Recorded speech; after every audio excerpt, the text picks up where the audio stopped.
Pour jouer et gagner avec RMN, rien de plus simple. Écoutez RMN toute la journée Et tentez votre chance à tout moment sur notre page Facebook. Bonne chance avec RMN, la Bretagne en musique. RMN, la Bretagne en musique, le journal 100% local de la rédaction. Midi 30, bonjour à tous, les titres de votre journal 100% local. Les Bleus en finale de la Coupe du Monde de football, victoire face à la Belgique 1-0, la Bretagne a vibré hier soir. La région, une nouvelle fois à l'honneur aujourd'hui avec une étape Lorient-Quimper. Nous serons en duplex avec Simon Moyon dans quelques instants en direct de Roudouallec. Jamel Bégal, le mentor présumé des frères Kouachi, va sortir de prison lundi prochain. Il est en ce moment incarcéré dans une prison près de Rennes. Enfin, juste après votre journal, la météo, puis Margot Melot reçoit Mélanie Chausson et Marion Cavana-Tivet. Elles viennent nous parler du petit futé Morbihan.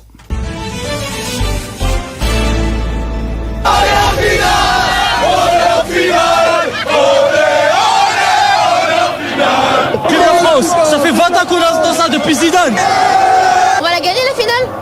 Bien sûr qu'on va la gagner.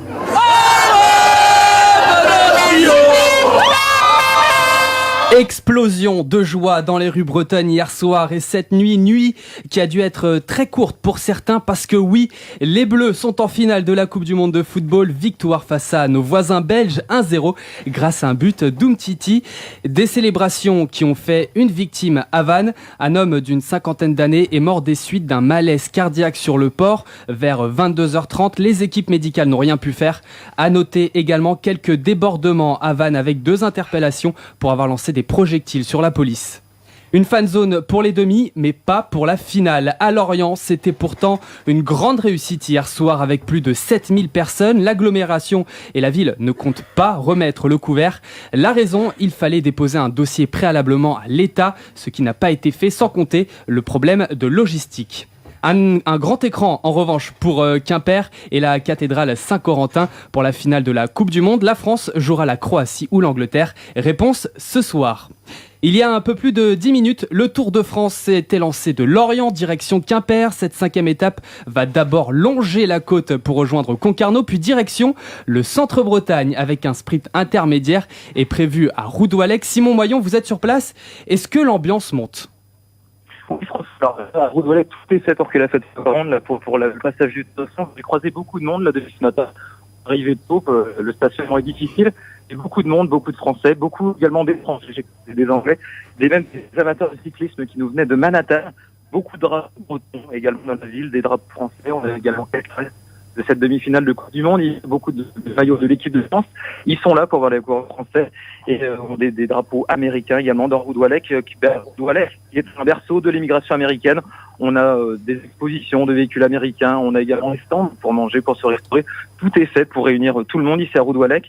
Même le club de foot, CMI, ils ont déployé un grand drapeau juste à côté. Donc, dans l'endroit où il y a le sprint intermédiaire, c'est à Pont-Mour. Il y a un grand drapeau qui sera vu avec l'hélicoptère, donc à la télévision. Beaucoup de gens, justement, j'en ai croisé, qui sont à leur fenêtre, qui regardent le Tour à la télé. Et dès que le Tour arrivera à Roudouallec, ils le regarderont dans la rue, puis ils le regarderont à nouveau à la télé pour voir les coureurs aller ensuite vers Saint-Goazec et Châteauneuf. Ils sont fiers de voir le Tour passer en Bretagne à nouveau. Et puis côté sportif, bien évidemment, on attend le passage de voir Darguil ici, le breton régional de l'État. On attend également de voir et le maillot jaune, c'est un Belge, Greg Marmas, est là. Et leur petite interrogation, c'est la mienne, c'est de visiteurs ici, c'est comment Alors, la connexion est compliquée du côté de Roudouallec. On sait qu'il y a quelques difficultés là-bas. Je reprends la main. Donc, l'arrivée des coureurs à Quimper est prévue aux alentours de 17h30. En attendant, vous l'aurez compris, il sera difficile de circuler dans le secteur, voire impossible. Ce n'est plus 3, mais 4 personnes mises en examen après la mort d'un jeune homme dimanche à Rennes, mises en examen pour meurtre avec guet-apens. Ils ont entre 22 et 28 ans. On ignore encore les causes de cette bagarre. Une Allemande de 58 ans meurt noyée hier vers 18h à Erquy dans les Côtes-d'Armor. Selon des témoins, elle a coulé à pic et le massage cardiaque des pompiers n'ont pas suffi à la réanimer. Jamel Bégal, le mentor présumé des frères Kouachi, va sortir de prison lundi. Il est détenu d'une prison près de Rennes. Début mars, la cour d'appel a rendu une décision autorisant une liberté conditionnelle suivie d'une expulsion vers l'Algérie. Voilà pour l'essentiel, tout de suite la météo et nos invités. Quelques nuages pointent le bout de leur nez dans la région, mais qu'on se rassure, globalement ça reste ensoleillé, les températures sont plus fraîches, comptez cet après-midi 20 degrés à Guingamp, 22 à Carhaix et Gourin, 23 degrés à Pontivy et Quimper, 24 du côté de Brest, Lorient, Pleurmel et Vannes, 25 degrés dans les rues de Rennes. Très bel après-midi sur RMN. RMN, la Bretagne en musique. L'invité du jour. Bonjour à tous, aujourd'hui dans les studios d'RMN, j'ai le plaisir de recevoir Mélanie Chausson, responsable d'édition, et Marion Cavagna-Tivet, une des auteurs du Petit Futé Morbihan 2018-2019. Bonjour à vous deux. Bonjour Margot. Bonjour. Qu'est-ce qu'il a de spécial, ce département, le Morbihan ? Dites-nous tout. Il fait partie des plus beaux départements de France, j'ai envie de dire. Le Morbihan, c'est l'endroit où il faut passer au moins une fois dans sa vie, venir découvrir toutes les belles choses à visiter, toutes les belles choses à voir. C'est un département qui est atypique. Il y a plein de choses complètement différentes à voir, que ce soit en bord de mer ou dans les terres. Il faut y venir pour comprendre vraiment ce qu'est le Morbihan. Vous êtes du même avis, Marion ? Oui. Tout à fait, oui. Il y a vraiment beaucoup de choses à voir et en parler en si peu de temps, non, il faut venir voir. Justement, on va essayer d'en parler un petit peu. Donc le Morbihan, pour résumer, c'est un peu plus de 740 000 habitants sur près de 7 000 km², 256 communes et donc des milliers de choses à faire. Comment on écrit un petit futé ? Comment ça marche ? Alors, on sélectionne des adresses. Alors, tout d'abord, on essaye de mettre en avant les points d'intérêt, les choses à faire, à voir impérativement sur tous les secteurs, toutes les villes, toutes les communes que font le Morbihan. Donc, Marion travaille à ça au quotidien. Après, on met en avant donc des adresses d'hébergement, des adresses de restauration.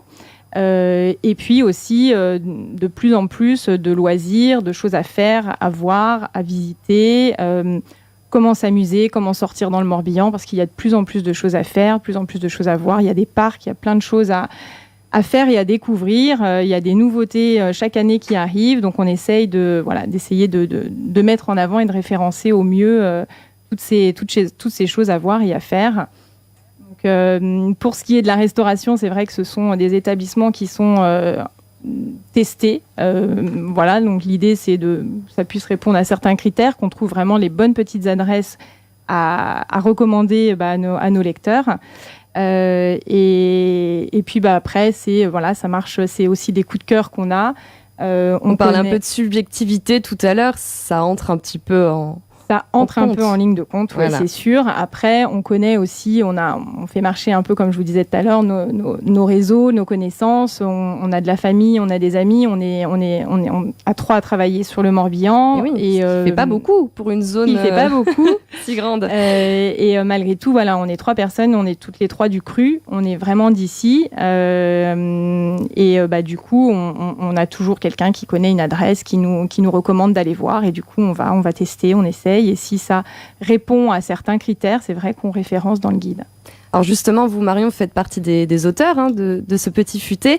À quoi ressemblent vos journées ? Alors, une journée typique, vous testez, ça donne envie déjà votre métier un petit peu, on va pas se cacher. Comment ça se passe ? C'est ça, tout à fait, tester comme vous dites. Oui. On va dans les restaurants. Est-ce que vous dites bonjour, c'est le petit futé, je viens tester Alors ça dépend de chaque auteur. Personnellement, je ne le fais pas. D'accord. Justement pour garder tout l'anonymat et l'objectivité en fait. Du petit futé. Moi j'y vais, je teste vraiment, réellement quoi, et ensuite je fais le rédactionnel. Et quels sont vos critères justement ? On parlait d'accueil tout à l'heure. L'accueil est très important. Après, oui. La cuisine bien entendu. Évidemment. Bien manger. Et puis après il y a des critères pour savoir par exemple si on peut venir avec des enfants ou si c'est mal vu, ça peut arriver parfois. Le cadre, etc.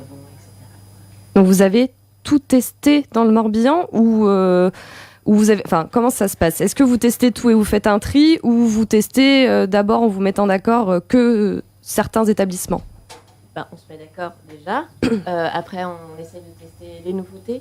Oui. Et puis comme disait Mélanie tout à l'heure, en fonction de notre réseau, de ce qu'on nous recommande, nous on va voir si effectivement ça vaut le coup de le mettre dans notre guide ou pas. Et voilà. Très bien. Donc 300 pages quand même ce petit futé, donc il y a énormément de choses. Question assez classique, quels sont les incontournables du Morbihan ? Alors les incontournables, c'est sûr que à faire, comme on le disait tout à l'heure, c'est le golf impérativement. Ça, le golf du Morbihan, c'est absolument magnifique. Prendre le temps de faire une petite sortie en bateau, le tour des îles. C'est vrai qu'on a la chance d'avoir des îles absolument magnifiques dans le Morbihan. Toute la côte est absolument superbe, mais il ne faut pas négliger non plus le nord du Morbihan qui recèle de jolies choses à faire, à voir. On parlait tout à l'heure au Faouette de la chapelle Sainte-Barbe qu'il faut absolument voir, c'est extraordinaire. Maintenant, on ne peut pas louper les alignements à Carnac à faire impérativement, Quiberon qui est magnifique. Pour ma part, mon petit coup de cœur, on va dire, ça va être peut-être sur Belle-Île, les aiguilles Port-Coton, par exemple. Oui. Ça, c'est vraiment superbe. J'ai perdu le nom. La zone des Poulains, là-bas, au bout de Belle-Île, c'est juste magnifique. Il y a vraiment plein de choses à faire. C'est très dépaysant. On a l'impression d'être parti à l'autre bout du monde et pourtant, on est à 3/4 d'heure de la côte de Quiberon. Donc, c'est vraiment superbe. Donc, un lieu coup de cœur, donc Belle-Île, effectivement. Peut-être un restaurant coup de cœur ? Une adresse comme ça. Une adresse comme ça, il y en a tellement. Je parlais de la Pointe des Poulains, la ferme de Sarah. C'est vrai que ça, c'est un endroit qui est magique. On est au-dessus d'un golfe qui surplombe la Pointe des Poulains et l'accueil est extra. Les gens sont très gentils, on y mange très très bien. Enfin, c'est vraiment un endroit vraiment superbe. Vous, Marion, vous vous occupez donc la zone de Lorient jusqu'au nord du département, c'est bien ça, donc c'est divisé en zones. Combien d'articles vous avez écrits ? Parce que vu à peu près, parce que vu le nombre de pages qu'il y a dans ce petit futin, on se dit, à mon avis, vous n'avez pas chômé. On n'a pas chômé, non. En 9 mois, vous faites le... Ouais, on a donc, plus de 1200 adresses référencées cette année. Voilà, donc vous avez à peu près un ordre d'idée de la cadence de ce travail. On en a... environ 600 textes à écrire en 9 mois. Parce qu'on parlait donc tous les points positifs, effectivement, de voir ces belles adresses, etc. Mais c'est sûr qu'après, il faut tout écrire, tout mettre sur papier. On va dire que c'est un petit peu le point négatif du métier, entre guillemets, mais ça reste quand même un métier agréable, je pense. Ah, tout à fait. Oui. J'ai été découvrir justement des nouvelles adresses, des nouveaux sites qui sont absolument extraordinaires et puis qu'on n'aurait pas forcément l'occasion d'aller voir. Et justement, nous, c'est ce qu'on veut transmettre. Justement, donc là en ce moment les touristes arrivent, on est au mois de juillet, beaucoup sont occupés par le Tour de France là en ce moment, et pour ceux qui restent le week-end, là par exemple ils nous écoutent sur RMN, ils auraient besoin d'un petit week-end tranquille dans le Morbihan. Quel est l'itinéraire idéal selon vous ? Là on pourrait parler justement grâce au Tour de France, n'est-ce pas? Juste à côté il y a il y a Quéroc qui est un petit port de pêcheurs qui est très très mignon. L'Omner, et ensuite pourquoi pas aller jusqu'à Port-Louis, visiter le musée de la Compagnie des Indes par exemple, et puis de Port-Louis, pourquoi ne pas prendre le bateau pour aller jusqu'à Groix. Voilà, donc un joli petit week-end en perspective. Et dans les terres ? Alors dans les terres, on parlait de coup de cœur tout à l'heure, oui. J'ai testé du côté de Josselin, je suis allée voir des hébergements atypiques puisqu'il s'agit de gîtes sur l'eau. Ça s'appelle Tivarandour. Alors c'est à côté de Josselin, c'est à Guégon, et alors là c'est...